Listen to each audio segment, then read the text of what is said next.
Boa tarde, boa tarde. A gente está aguardando o senador entrar agora e a gente já conversa, já começa essa live.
Agora sim, já estamos conectando com o senador.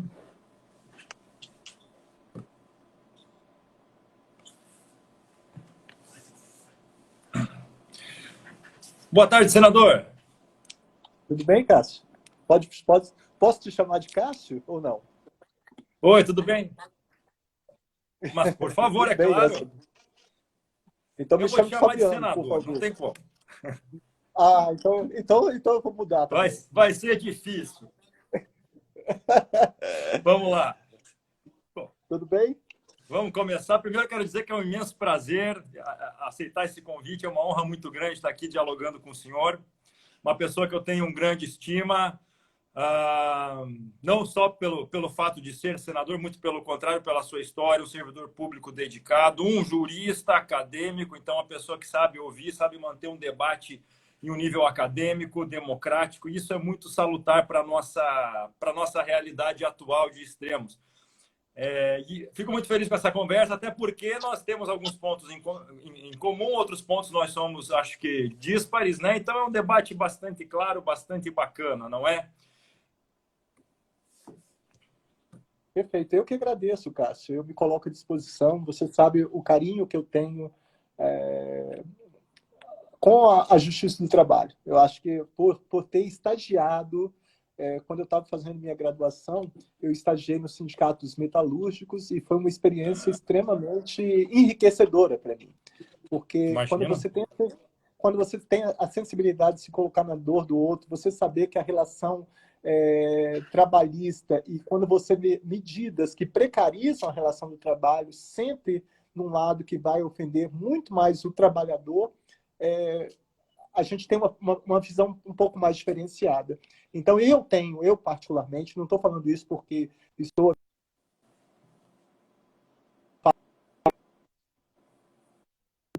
parte da magistratura do trabalho, mas a justiça do trabalho ela tem esse olhar humanizador. Ela está extremamente mais sensível, ela é extremamente rápida, ela é célere, ela entende que o caráter da relação trabalhista, ela envolve não só o trabalhador, mas envolve um fator social, um fator familiar. Então, eu deixo aqui o meu abraço fraterno a todos aqueles que trabalham na justiça do trabalho. Muito obrigado. E vamos lá. Como começando então falando disso, nosso papo aqui vai ser sobre mercado de trabalho, como enfrentar essa crise, não é? Senador, para começar, então, a propósito disso, nós sabemos que dentro desse arsenal de leis e medidas provisórias que foram criadas para enfrentamento dessa crise, começando lá com a Lei 13.979, uma batelada de MPs, cada hora uma. A gente dorme ou assiste uma live sertaneja, passa, sai uma MP nova. Eu lhe pergunto de início, quais as medidas que foram boas, acertadas e quais as equivocadas que tanto o governo quanto talvez o legislativo tenham tomado nesse momento de crise, na sua visão? Olha só, nós temos aí duas medidas provisórias, a 927 e a 936, que ela traz ali alguns pontos que são polêmicos. É Aham. claro que eu gosto sempre de estar um pouco contextualizando, né? Eu fico assim, nesse Perfeito. momento de pandemia, em que o principal bem jurídico a ser tutelado pelo poder público é a vida humana, a integridade física, a saúde da população brasileira, eu fico um pouco, confesso que eu fico um pouco triste enquanto cidadão, mas acima de tudo enquanto senador, quando eu vejo, por exemplo, que o presidente da República, ele tem instrumento que pode, tendo em vista a urgência e relevância, que é a medida provisória, para socorrer a população mais vulnerável nesse contexto. E aí a gente presencia que quando há o interesse da classe menos favorecida, dos pobres, ele não lança mão desse instrumento. Mas quando é para socorrer, por exemplo, os banqueiros e as grandes empresas, ele utiliza desse instrumento. Então, eu vou fazer um paralelo aqui. Nós aprovamos o auxílio emergencial diante dessa pandemia, que iniciou com a discussão de R$ 200 e foi para 600. Ele exigiu a tramitação de todo o processo legislativo. Foi para a Câmara, foi para o Senado, vai para a sanção, ficou naquele imbróglio, enfim, até sair. Quando ele podia ter feito isso com uma medida provisória. Agora, o mesmo presidente que age dessa forma, com todo respeito, aqui eu estou preservando a impessoalidade, do lado do artigo 37 da Constituição, ele lança mão da medida provisória para fazer um aporte financeiro às empresas, às grandes empresas e aos bancos. Então, por exemplo, ele direcionou, o Banco Central direcionou para os bancos 1,2 trilhão de reais. Isso foi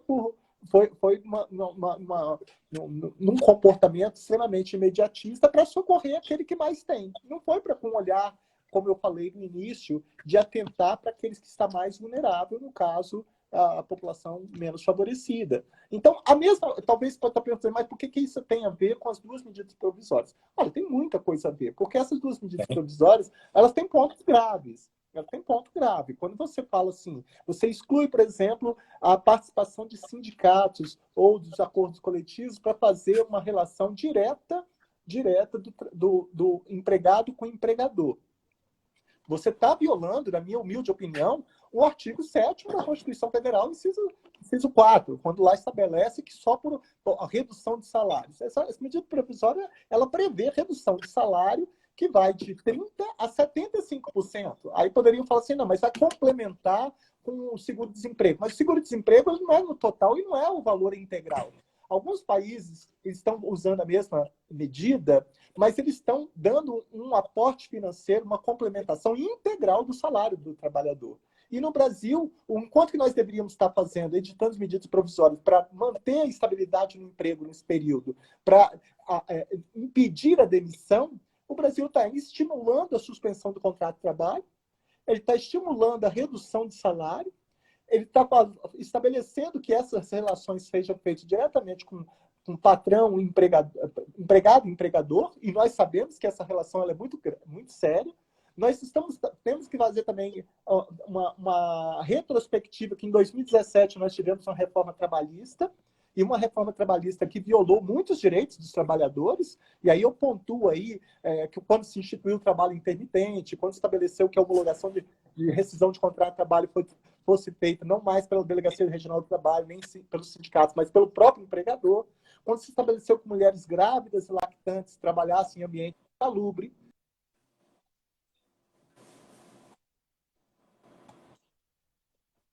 Em 2019, terceirização de atividade fim. Quer dizer, nós viemos de uma retrospectiva histórica de desmonte de direitos. Isso, com todo respeito, é essa a minha percepção. Depois você vem, em 2019, com uma reforma da Previdência, que também veio com o discurso de que ia gerar emprego e renda, alavancar a economia, que reduzir a desigualdade, que não foi isso. Nós temos uma reforma da Previdência que perversa, na minha opinião. Claro que nós tínhamos que ter uma reforma da Previdência, eu não tenho dúvida disso, mas não da forma como foi feito. Por quê? Ela não incluiu todos os servidores públicos, ela não incluiu estados e municípios. E para uma pessoa, eu peguei estudos de universidades conceituadíssimas, que em um ano o trabalhador ele não fica com a carteira assinada 12 meses, ele fica em média de 4 a 8.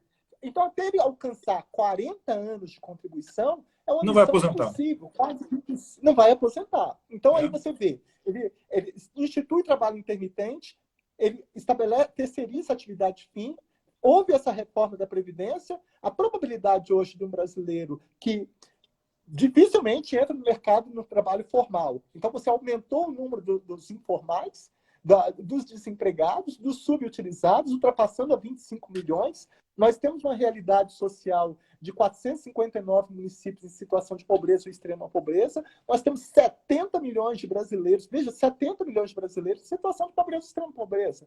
Então, aí você vem com essas medidas provisórias que estabelece o acordo entre patrão e empregado, sem a participação dos sindicatos. Acho isso extremamente temerário. Estabelece até a redução do salário e a jornada de trabalho. Então, eu acho assim, são medidas que vai na contramão daquilo que a gente preserva pela presunção da que eu tento sempre lutei sobre da igualdade entre todos. Por exemplo, eu não posso admitir que o mesmo governo que fala que não tem dinheiro, ele estabelece o refis, o refinanciamento de dívida para as pessoas jurídicas com valores astronômicos, né? Ele aporta para os bancos quantias apenas com medida provisória. Ele editou uma medida provisória estabelecendo que os bancos pudessem, tivessem isenção dos contratos em relações estrangeiras e a tributação desses contratos ali ocorrida só ocorresse em 2022. Então você vê que, de um lado, ele é extremamente permissivo, benevolente com aquele que mais tem, que são com os empresários, com os bancos, e do lado do trabalhador, o que ele puder precarizar as relações de trabalho, ele está fazendo. Infelizmente, é essa percepção que eu tenho.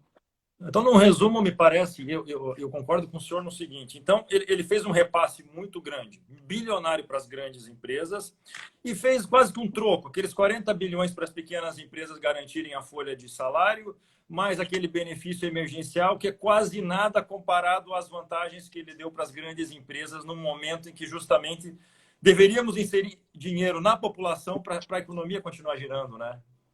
Perfeito. Infelizmente. E aí eu venho na sua. Eu até fiz até terminei ontem um artigo que vai para uma obra coletiva falando exatamente desses benefícios de renda mínima. E essa legislação, essa lei que criou a renda básica emergencial, me pareceu uma medida sem precedentes na esfera brasileira, pela amplitude dela. E pela forma com que ela foi feita, ela é destinada a uma parcela muito grande da população.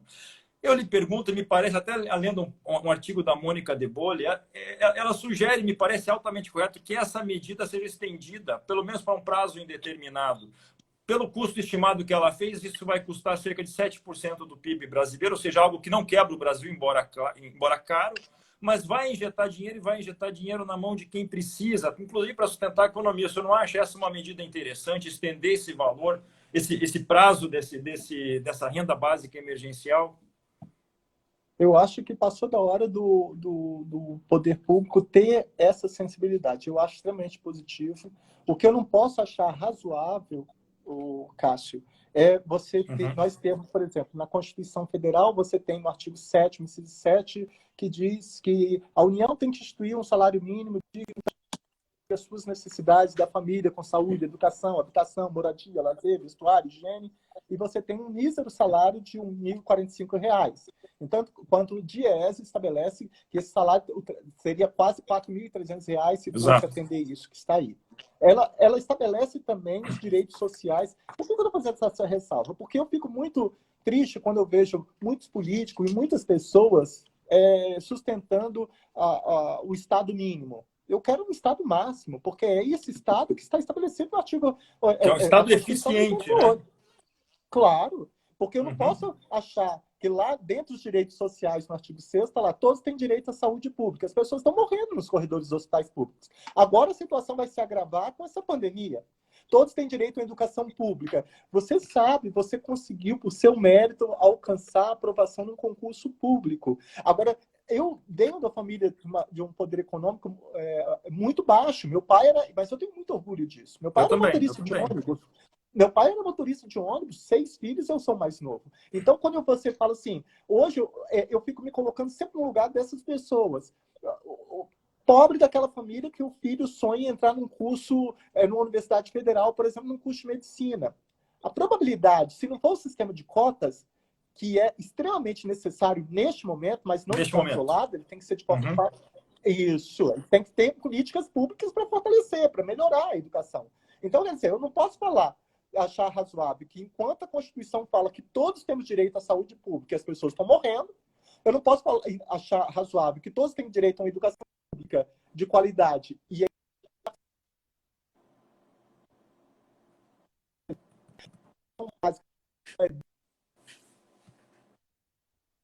27,3% das escolas de ensino fundamental tem biblioteca. Veja bem, 27% das escolas. Apenas 37% tem quadra esportiva, 8% tem laboratório de ciências. Então, como que a concorrência é desleal quando esses jovens vão entrar na universidade? Então, quer dizer, quando você fala em Estado mínimo, eu acho que o Estado ele tem que cumprir a sua função social, a sua função garantidora dos direitos ali estabelecidos desde o dia 5 de outubro de 88.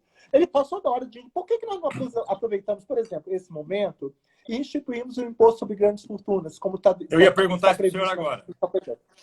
Perfeito. Eu já fiz isso. Eu fiz isso, inclusive, como eu encaminhei ao presidente da República para que ele fizesse isso efetivamente. Por quê? Porque eu entendo que, como está instituindo um imposto, a competência original é do Executivo, não é do Legislativo. E já está na Constituição, Então, né? Já prevê. já prevê.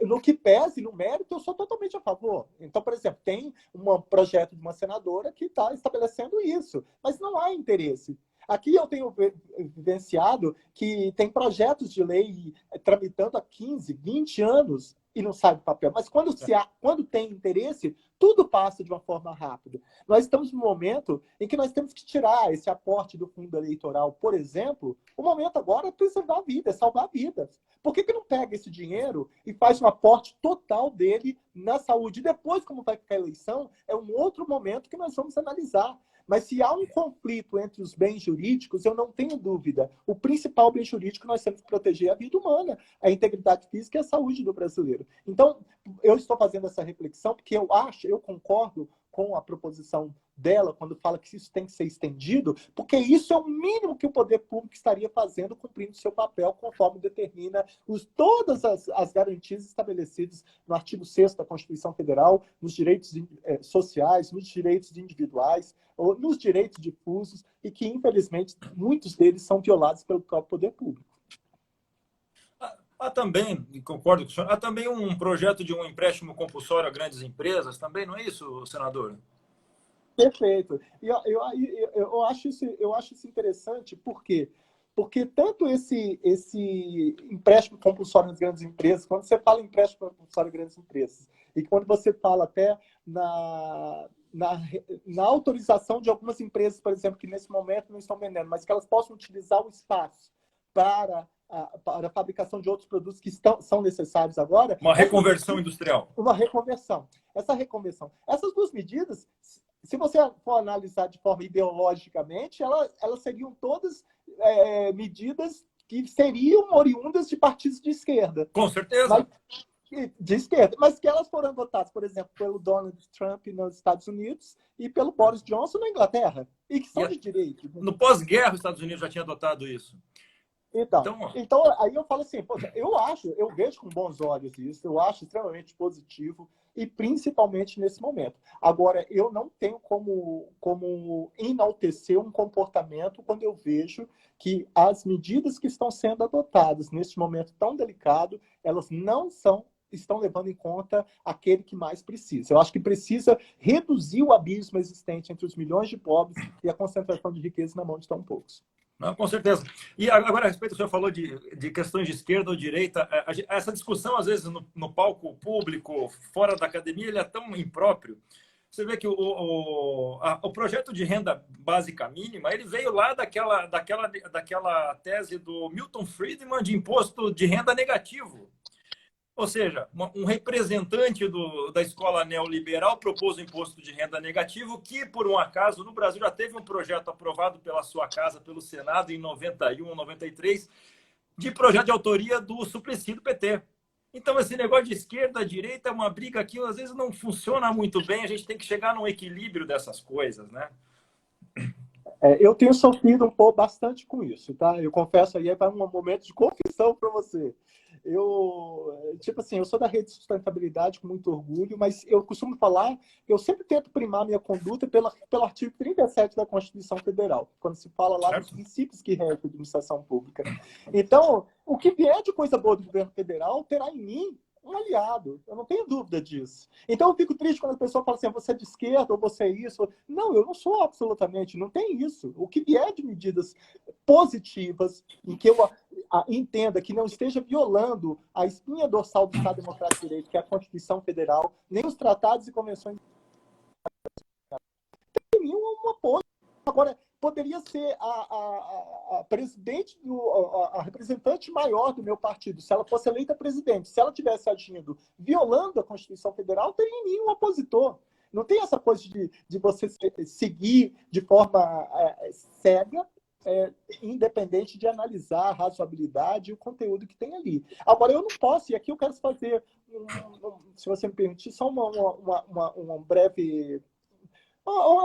Uma percepção que eu tenha constatado aqui. Por exemplo, eu acho que esses problemas sociais, violência, né? Você sabe que eu fui delegado por isso 27 anos, professor na universidade por 20. Então, eu vejo assim, quando se fala em violência, são vários problemas que eles estão interligados por um sistema de rede.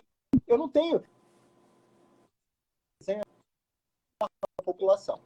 Né? Eu tenho que gerar emprego e renda, eu tenho que diminuir a desigualdade, eu tenho que reduzir carga tributária, eu tenho que instituir imposto sobre grandes fortunas, dentre outras possibilidades. Mas, acima de tudo, aí do processo educacional. E por que eu estou falando do processo educacional? Com a Operação Lava Jato, houve, vamos supor assim, a apuração de o aporte recuperado de R$ 1 bilhão que foram destinados ao Ministério da Educação. Mas que o Ministério da Educação não usou. Olha, como que eu posso falar para você desse percentual de escolas que está sem esquadra, laboratório de ciência, que está sem biblioteca, quando o Ministério da Educação, com dinheiro, ele não, por incompetência, não utilizou. E isso tem um efeito muito, muito grave. Por quê? Porque quando o Ministério da Educação ele tem um orçamento e ele não executa esse orçamento, o próximo orçamento dele vai ter que ser daquele que ele usou para baixo. Exato. Então, eu trago aqui para você.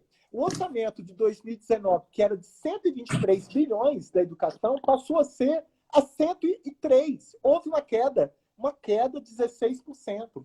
Quer dizer, então ele cortou 16% da educação, 4,3% da saúde, 4,1% da segurança pública, mas aumentou o orçamento do Ministério da Defesa em 22%.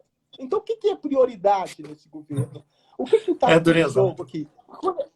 É complicado. Então, aí você vê assim, medidas pró-grandes empresas. Você tem aí só 50 empresas do agronegócio têm isenção fiscal que ultrapassa 200 bilhões de reais. Então, eu não consigo. Eu sou presidente da Comissão do Meio Ambiente. A população indígena, os povos originários, eu tenho ido nas comunidades indígenas, eles estão sendo dizimados. E a população, com todo respeito, eu fico um pouco triste quando eu vejo as pessoas assim, acham que você defender trabalhador. Olha, eu fui criticado porque eu votei contra a reforma da Previdência, porque da forma como estava, não teria minha digital nisso. Agora, por exemplo, se você defende os povos originários, eu sou criticado por causa disso. Então, eu acho que os valores, a população, ela tem que entender que isso tudo, ela tem que ter mais sobriedade, mais equilíbrio emocional, procurar se informar melhor para ver o que realmente é positivo, né, nesse momento. Agora, eu não tenho como falar que você tendo um orçamento já apertado no Ministério da Educação, ele não gasta dinheiro, não, literalmente, ele não gastou, ele corta dinheiro do Ministério da Educação, corta do Ministério da Saúde, corta da Segurança Pública e aumenta no Ministério da Defesa. Eu não tenho como falar que ele estimula a suspensão de contrato de trabalho, redução, corte salarial. Você imagina, uma pessoa que ganha a R$ 3.000 vai ter um corte de R$ 900. Não tem Aí como. você vai falar assim, mas vai complementar pelo seguro-desemprego? O seguro-desemprego não vai dar a complementação integral, então ele vai perder esse dinheiro. É isso que vai acontecer. Então, vai aumentar o número de desempregados, vai aumentar o número de pessoas subutilizadas no sistema de informalidade, e ele está fazendo um aporte, infelizmente, só para aquele que mais ganha. Eu pergunto, qual é a contrapartida que, neste momento de pandemia, os bancos estão dando para a população brasileira? Infelizmente, eles não estão dando. Qual é a parcela de contribuição? O Itaú se achando feliz por dar 1 bilhão. É complicado. Então, eu vejo assim, que quando nós temos um comportamento do presidente, do chefe do executivo, que não tem esse olhar humanizador para aquele que mais precisa, eu fico um tanto quanto... Me estimula a ter coragem para prosseguir, obviamente, mas é muito triste quando você vê que esse abismo existente entre os milhões de pobres e a concentração de riqueza na mão de tão poucos, ele ainda existe. Né? Infelizmente, e aí me perdoe, independente de ideologia partidária, eu vou falar uma coisa para você. Esse governo não é um governo dos pobres. Esse governo não é um governo dos negros. Esse governo não é um governo das mulheres, das pessoas com deficiência. Esse é um governo dos empresários e dos bancos. E, infelizmente, o Congresso Nacional replica isso, porque eu outro dia usei a palavra e falei, mais uma vez nós estamos aqui, pobres, ou brancos, ricos e engravatados, decidindo a vida de milhões de pobres. Eu queria muito que essa representatividade, que se diz aqui que o Congresso Nacional representa o povo, nós tivéssemos maior representatividade de todas essas minorias, que não são minorias. Eu estive em Salvador, mais de 80% da população de Salvador são compostas por negros, e nunca elegeu um prefeito negro. Por exemplo, eu estive em Mato Grosso do Sul, dos 23 deputados estaduais, nenhuma mulher foi eleita. Quer dizer, tem algo errado. 52% da população brasileira são compostos por mulheres. Você tem aí o que estava lá na PEC 10, aquisição de títulos podres pelo Banco Central. Isso é uma coisa que você fala assim, meu Deus, onde que nós vamos parar? Né? Nesse momento de tanta violação de direitos, nós temos aí esse comportamento que vai beneficiar, infelizmente, só aqueles que mais têm condições. Até mesmo, e falando de educação, que acho que a solução para tudo é essa, até para aqueles que defendem a meritocracia, ela só tem espaço a partir do momento em que todos têm uma educação igualitária, né? Então, a partir do momento que todos têm a mesma educação, de um mesmo nível, aí a gente pode falar em meritocracia. Agora não tem como, grande parte não tem oportunidade de disputar as vagas mais simples que tem de trabalho. Vamos voltar para o dia de trabalho, senador? Perfeito. Pois não. Não, eu só queria se complementar, porque eu sou tão assim... eu nunca, como você sabe, eu nunca fui político. Então, o ano passado, eu faço parte da Comissão de Constituição e Justiça, uma das principais comissões que tem aqui no Senado. E quando se fala assim, homens e mulheres são iguais em direitos e obrigações. Isso é muito bonito, você sabe disso, isso é muito bonito no texto da Constituição Federal. Porque, na prática, e isso eu sinto no dia a dia, como eu falei, que eu lido com as comunidades, as mulheres elas não têm a creche para deixar o filho. Elas renunciam à possibilidade de trabalhar. A mulher só teve direito ao voto em 1932. A mulher, até a reforma do Código Civil, ela é considerada semi-incapaz. Então, você fala assim, homens e mulheres são iguais em direitos e obrigações, até no concurso público, quando ela entra em igualdade de condições, eu não tenho dúvida. Mas para alcançar os cargos na carreira, na ascensão profissional, isso é diferente. A prova disso é que dos 3 poderes, o único que nunca foi presidido por uma mulher foi o legislativo. Então, por que eu estou falando isso? Porque o ano passado, dos 3 poderes, o legislativo nunca foi presidido por uma mulher. O ano passado, eu fui relator de um projeto de lei de um senador que queria acabar com a participação das mulheres nas eleições. Porque nós temos um sistema de cotas. Até nisso, nós somos preconceituosos. Nós temos 30%, que as pessoas falam assim, que é 30% para as mulheres, mas não é. A lei fala 30% para um gênero e 70% para o outro. Então, você poderia ter um partido que tivesse 70% de candidatas mulheres e 30% de homens. Então, mas não, como isso é impossível, se rotulou que esses 30% é mulher. Ele queria acabar com isso. Obviamente, aí eu fui, graças a Deus, eu fui o relator e opinei pela rejeição desse projeto de lei. E esse projeto obteve 2 votos, o dele e de uma senadora, que para mim é triste e surpresa, uma mulher votar Surpresa, nesse né? sentido.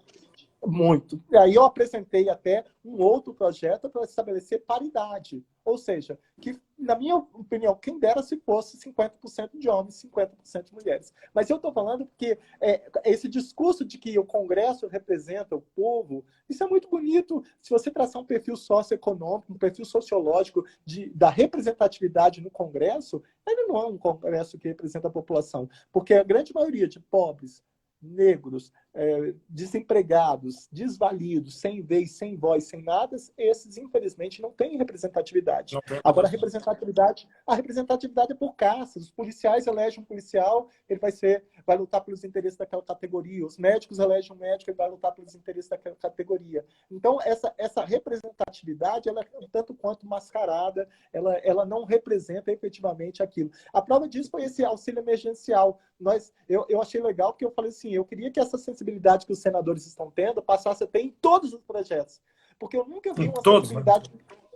Porque aquelas pessoas que estão invisíveis, elas começaram a ser vistas. Porque quem começou a pensar que a manicure, a mulher que vende o acarajé, o marisqueiro, o pescador, a pessoa que vive lá, o catador de recicláveis. E você tem uma diversificação de categorias que estão ali na informalidade, que não tem nenhuma verba trabalhista, que não tem nenhum direito trabalhista, que se ficar doente não vai ter o que comer, não vai ter o que botar dentro de casa, e que com esse projeto emergencial jogaram luz, e aí eles foram, graças a Deus, pelo menos neste momento, observados. Mas isso deveria ser visto de forma constante e permanente para o futuro, né? Para se perpetuar e para dar condições, e não fazer como nós estamos ali. Eu aprovei também um destaque meu aqui no Senado, e graças a Deus sensibilizei os senadores para os motoristas de aplicativos, taxistas. Por quê? Porque essas pessoas estão extremamente expostas. E elas não têm, elas ficam no limbo. Uns falam assim, não, a relação ali é de direito privado. Outros falam assim, não, já que não há o reconhecimento de vínculo empregatício, já que não tem isso, essas pessoas não têm direito a férias, 13º, fundo de garantia, repouso semanal, elas não têm direito a absolutamente nada, então elas estão expostas neste momento de pandemia. Então, o que eu falei é o seguinte, as empresas elas vão ter que reduzir o ganho dela no mínimo em 15%. E aí foi feito isso, graças a Deus, isso foi aprovado e para dar um suporte maior, porque é muito cômodo, eu estou na minha casa no confinamento, mas estou na minha segurança, você também, mas essas pessoas estão nas ruas e diminuiu drasticamente o poder econômico e o salário dessas pessoas. Elas estão expostas, elas são vulneráveis. E o que nós estamos fazendo para olhar para todas essas populações? Então, eu acho que o poder público ele tem que ter mais sensibilidade, se olhar e ter mais cautela na hora de analisar essas medidas provisórias, essas PECs e a elaboração dessas leis. Sobre esses trabalhadores de plataforma, de Uber, de chip e tudo mais, até o senhor já deve ter ouvido o nosso podcast, o Retrabalho Podcast. Fizemos uma discussão, eu, Alberto Nemer, professor da Alegrave, o professor Fausto, que tem um livro especificamente sobre a uberização, e nesse debate sobre a regulamentação, a gente chega à seguinte conclusão: quando cai na Justiça do Trabalho uma questão de um uberista, por exemplo, ou reconhece o vínculo de emprego para ele, o que não é uma medida muito adequada, ou se reconhece como autônomo, que é lavar as mãos e não está nem aí. Então, há necessidade de uma legislação que proteja esse trabalhador, que ele não é nem aquele da CLT e também não é um autônomo, que ele não pode ficar desamparado. Essa atuação do Congresso é muito importante para esse tipo de trabalhador. Falando disso por também... exemplo... Oi. Pode falar. Falando um pouco disso também... Pode falar. Pode falar. Eu vou entrar no assunto, então, da reforma trabalhista. O que a gente precisa fazer para tentar vencer essa crise com esse desemprego que a gente vai gerar? E nesse ponto, eu até gostaria de falar, talvez a gente divirja de alguma coisa aqui. Uma coisa que me traz um incômodo muito grande nessa análise sobre reforma trabalhista, a rigidez da CLT, a flexibilização das leis trabalhistas, é que, de um lado, nós temos os juslaboralistas, os especialistas de direito do trabalho, que sempre vêm com um discurso: Precisamos de menos discurso econômico e mais defesa de direitos fundamentais. Tudo bem. E, de outro lado, temos os economistas que falam exatamente o oposto. Nós precisamos de mais mercado e menos legislação. Temos que flexibilizar as legislações trabalhistas. Acho que esses dois setores, economistas e especialistas de trabalho, tinham que conversar mais. Essas duas ciências tinham que andar mais próximas. É como se a gente tivesse que pegar o professor Carlos Henrique Bezerra Leite e trancar numa sala com o Paulo Guedes por um mês, trancado, até que saia alguma decisão dali. Claro que eu estou brincando respeitosamente com o professor Carlos Henrique, mas nós tínhamos que conversar mais. E dentro desses meus estudos, senador, eu cheguei numa conclusão que me parece que esse excesso de rigidez, embora eu deteste a flexibilização também, ele acaba defendendo as grandes empresas. O que acontece? Dentro do eu vou explicar didaticamente, resumidamente, para fazer a pergunta para o senhor. Eu vou municiar o senhor para o senhor me metralhar depois. A gente pegar um cenário de mercado sem essa crise, um cenário de mercado normal em que o mercado tenha que produzir produtos para a nossa comunidade, de todas as esferas, alimentos, indústria, o que for. Para produzir essa demanda, a gente precisa de um número X de empregados. Não é? Pois bem, a partir do momento que a gente flexibiliza demais a legislação, nós criamos o que é precarização. Então, quando a gente cria essas reformas trabalhistas flexibilizadoras do estilo que comunista, que economista quer, nós flexibilizamos e nós precarizamos a relação de emprego. Entretanto, isso cria um estímulo para o microempregador registrar em carteira, ou seja, sai da formalidade em que pese haja uma perda de direitos para esses trabalhadores. Do outro lado, se tivermos uma legislação trabalhista extremamente rígida, e aí que é o ponto que eu quero chegar, o microempregador, aquele microempreendedor que às vezes tem uma quintandinha, uma cafeteria, um truck food, que tem 1 ou 2 empregados, para ele essa legislação que é uniforme para o Brasil inteiro, o Brasil que tem uma realidade muito grande, para ele contratar um empregado a salário mínimo, às vezes sai muito caro, pelo custo da folha, pela burocracia, porque essa legislação é extremamente rigorosa. E esse microempregador, esse microempreendedor, que é o que me preocupa realmente, é o que mais contrata no Brasil, ele vai ficar com, se ele tiver uma legislação muito rígida, ele vai ter 2 opções. Uma é ir para a informalidade. E nós sabemos que a informalidade devassa o país, daí que não tem direito nenhum. E a outra é, olha, fazendo as contas, não tem como ir para a informalidade e não tem como sustentar registro. Eu prefiro fechar as portas. E a partir do momento que esse pequeno ou microempresário fecha as portas porque não conseguiu nem com a informalidade, você cria um desemprego, um excesso de demanda de mão de obra e baixa salário. E aí que entram as grandes empresas. Elas se aproveitam desse meio que dificulta a vida do pequeno e contrata trabalhadores porque eles reduzem os meios de produção, conseguem contratar trabalhadores com uma mão de obra muito barata, pagando pela CLT, rígida que seja. Então, me parece que o excesso de rigidez beneficia, cria uma concorrência desleal entre os pequenos e os grandes empresários. Qual é a minha pergunta? Nesse momento de crise, será que seria interessante flexibilizar as normas para dar oportunidade para esses microempresários? Ou então, criar um sistema de regime duplo, um regime mais flexível para os microempresários e um regime mais rigoroso para a contratação dos grandes empresários? O que o senhor me diz disso? Eu acho que a intervenção do Estado, neste momento, ela é fundamental. Ela não tem como, o Estado ele não pode fingir que isso não está acontecendo. E eu concordo plenamente. Nisso a gente converge, graças a Deus, com relação a esse olhar. Eu também tenho isso, eu vejo isso. O micro e pequeno empreendedor, se ele, ao pé da CLT, para ele ter 1, 2, 3 funcionários, o custo disso, dos encargos, é extremamente elevado. Eu não tenho dúvida disso. Mas eu acho que o problema ele não é só específico ali. Eu acho que quando o Estado todo quando o Estado todo está bem organizado, esse momento ele é balanceado. Agora, o momento que nós estamos vivendo é um momento de estabilidade. Então, é um momento especial que exige medidas ousadas. E essas medidas ousadas passam por uma intervenção do Estado no processo econômico. Eu acho que esse momento, quem tem que dar a contribuição maior, na minha opinião, é o Estado. O Estado é que dá. Agora, depois, não. Nós não podemos legislar no momento de instabilidade. No momento de instabilidade, a gente legisla com a instabilidade que o caso requer com a medida eficiente deste momento. Mas passou a pandemia, aí sim nós podemos ver o que tem que ser feito para tratar de forma diferenciada determinadas circunstâncias. Vou trazer um paralelo aqui.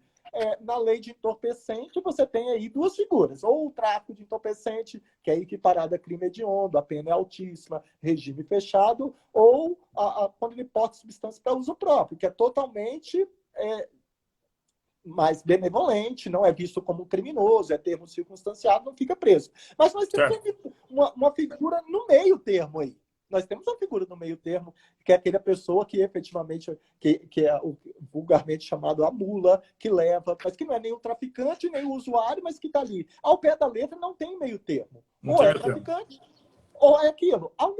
Nas relações, e aí a gente tem que ter cautela, eu acho que nós temos, passado esse momento, nós temos que organizar todo o sistema para ver o que pode ser feito para garantir o mínimo de condições de dignidade desse trabalhador, porque isso tem que ter.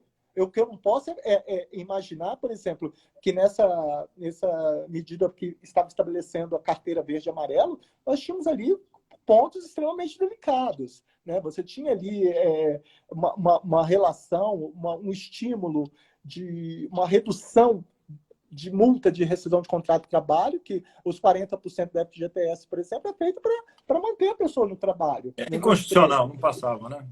Não passava.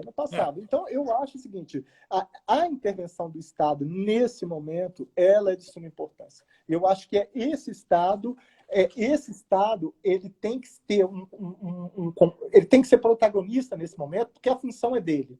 Agora, depois é necessário que a gente passe a discutir o futuro, como que vai ser visto como que nós vamos manter essas relações. Né? Chamar os sindicatos, chamar as representatividades com respeito e vendo, olha, onde que a gente pode melhorar. Esses motoristas de aplicativo, como eu falei aí, isso é uma realidade. Eu pego o Uber aqui em Brasília com bastante frequência. Todos eles eu começo a questionar. Eu falo assim, olha, os mais jovens trabalham de 14, 16 horas por dia. Os de meia idade não pode ficar muito tempo, então dá problema na coluna. As mulheres, se ela fica grávida, ela não tem nenhum suporte. Então, se ele fica doente, ela não vai ter. Então, agora você vê, você tem uma empresa que tem a maior frota veicular do mundo sem ter carro, sem pagar IPVA, sem pagar absolutamente nada. Você tem carga horária, subordinação, e você tem um salário. Né? Então, você tem uma relação que, por exemplo, acho, se não me engano, acho que na Califórnia, que se reconhece.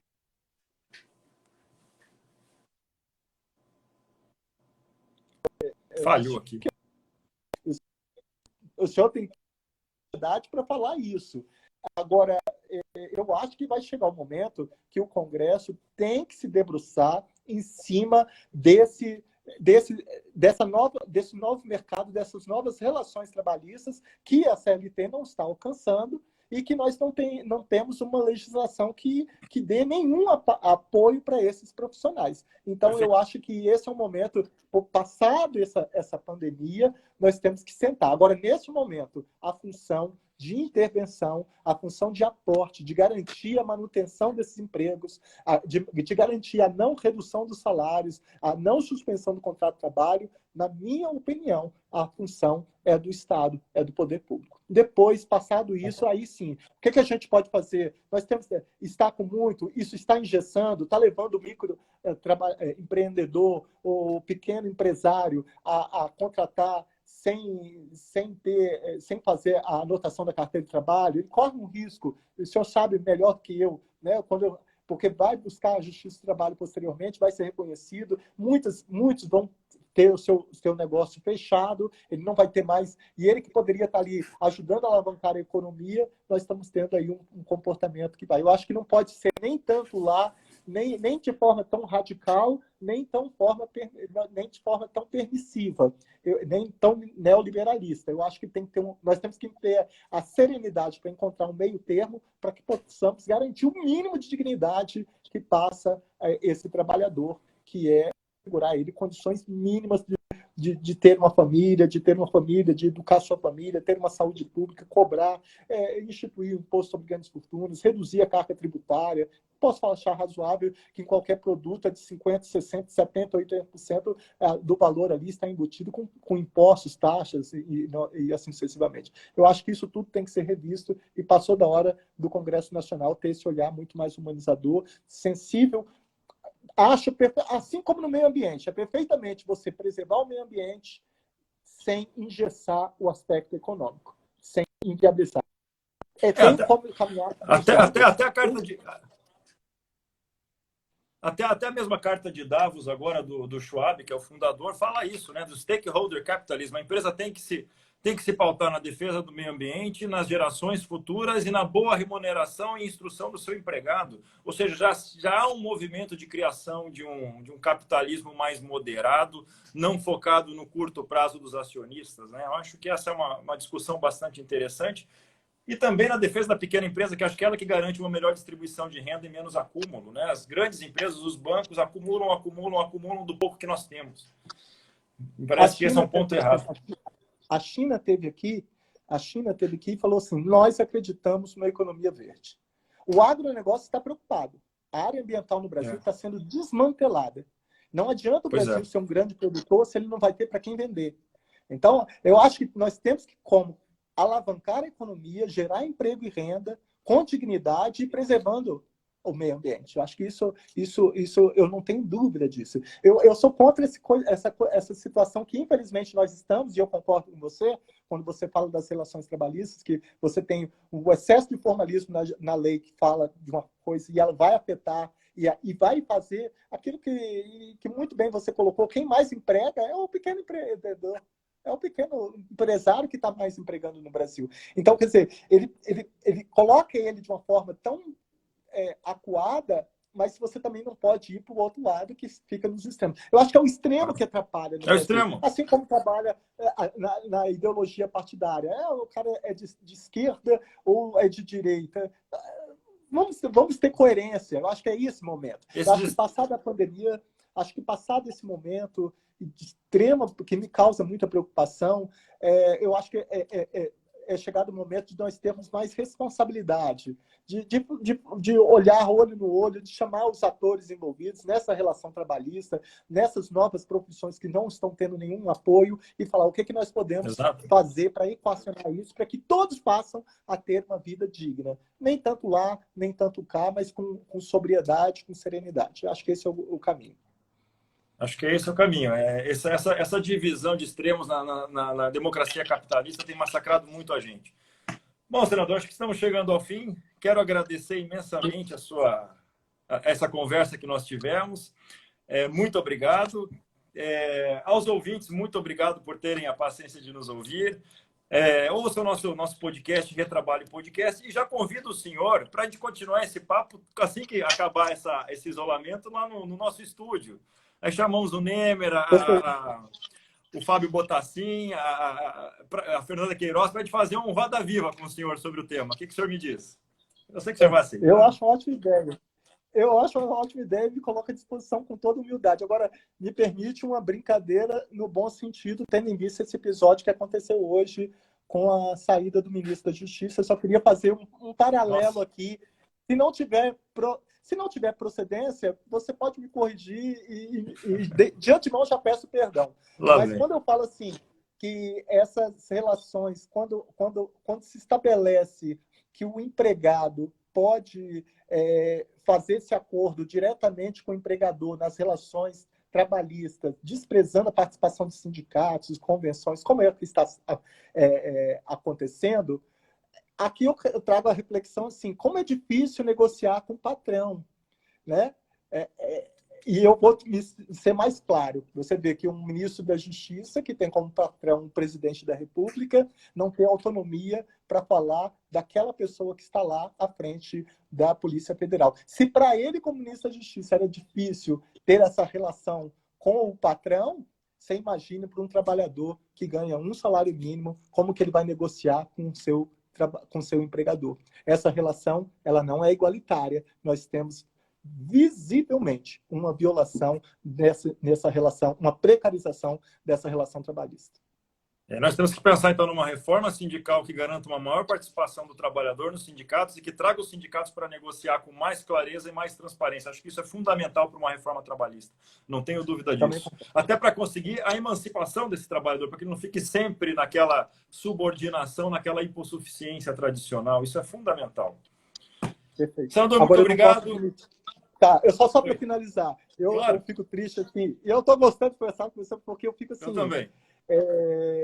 Cássio, eu costumo falar, existe um criminólogo chamado César Lombroso, né, que ele escreveu O Homo Delinquente. Ele falava, para Lombroso, o criminoso era nato, o tamanho da testa, ele era criminoso, o formato do nariz, da orelha.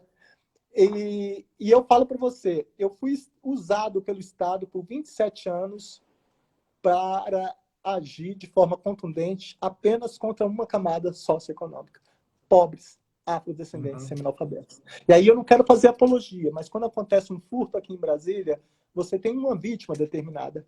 Agora, quando um político desvia verba da saúde, ele está matando milhões de pessoas. Exato. Quando desvia verba da educação, ele está matando milhões de jovens. Se você traçar o perfil socioeconômico de quem está preso, é pobre, afrodescendente e semi-analfabeto. Então, eu não posso achar razoável de que nós vivemos uma sociedade igualitária quando se criminaliza a pobreza. Eu fiquei estarrecido quando eu assumi aqui como senador que tem elevador privativo para o senador.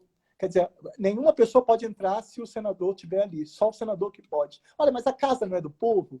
Na primeira semana, eu fiz um ofício pedindo que aquilo fosse cancelado. Aqui, no Senado, funcionários efetivos não passam pelo sistema de detecção de metal. Funcionários comissionados não passam, mas os terceirizados passam. Quer dizer, aqui se criminaliza a pobreza.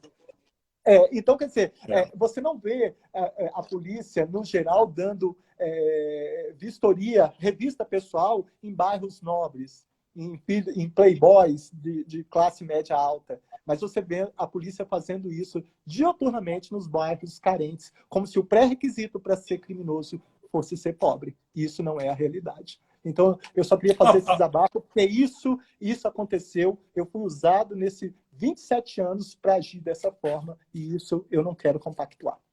Eu agradeço. Muito obrigado, perfeito, senador. Agradeço a participação de todo mundo. Muito obrigado. Um beijão. Um beijão. Então, obrigado. Estamos encerrando agora. Até logo, senador. Foi um prazer. Até mais. Tchau, tchau. Eu vou deixar disponível isso aqui, tá? Vou deixar para as próximas 24 horas e vou tentar jogar no meu canal de YouTube. Um abraço. Tchau, tchau.